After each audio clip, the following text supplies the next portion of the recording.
Birinci Avropa oyunlarının təbliğat kampaniyasına aparan çəkiliş qrupumuzun mikroavtobusu Avropa yollarında şütülməkdə davam edir. Avropa büromuzun yerləşdirdiyi Berlin şəhərindən yola düşən mikroavtobus ötən axşam artıq Çexiyaya keçib. Çexiyanın torpaq bastı kartı ödəniş haqqı 14 avrodur. Almaniyadan Çexiyaya girən kimi sərhəddə bunu almaq lazımdır. Əks halda cəriməsi deyilənə görə 120 avrodur. Bunu indi biz yapışdırmalıyıq pəncərəmizə ki, Çexiyada olduğumuz müddətdə torpaq bastı kartımız var. Vəssalam, artıq mikroavtobus Çexiya yollarındadır. Şərqi Avropanın çox da böyük olmayan bu ölkəsində güclü idman ənənəsi var. Elə bir mötəbər idman yarışı tapılmaz ki, orada Çexiyanın iştirakı və samballı qələbələri olmasın.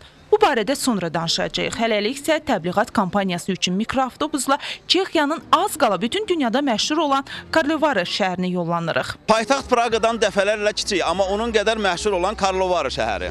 Avtobusumuzun bura gəlməsi təsadüfi deyil. Çünki ilin bütün fəsillərində bu şəhərdə turistlərin sayı yerli əhalinin sayından dəfələrlə çox olur. Bütün ölkələrdən demək olar ki, bura turistlər gəlir. Azərbaycanda da xeyli məşhurdur bu şəhər müalicəvi sularına görə.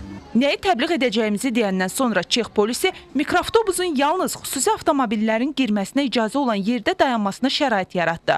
Bunun özü də insanların diqqətini çəkməkdə müsbət rol oynayırdı. İki qızı ilə gəzməyə gələn Praqalı bu xanım da qızlarına mikroavtobusumuzu göstərirdi. Turizm bürosunda çalışıram. Azərbaycandan da tərəfdaşlarımız var. Ölkənizi yaxşı tanıyıram. Mikroavtobusu görən kimi qızlarıma da göstərdim. Hazırda bizdə hokkey üzrə dünya çempionatı keçirilir. Belə yarışlar ölkənin tanıdılmasında mühüm rol oynayır.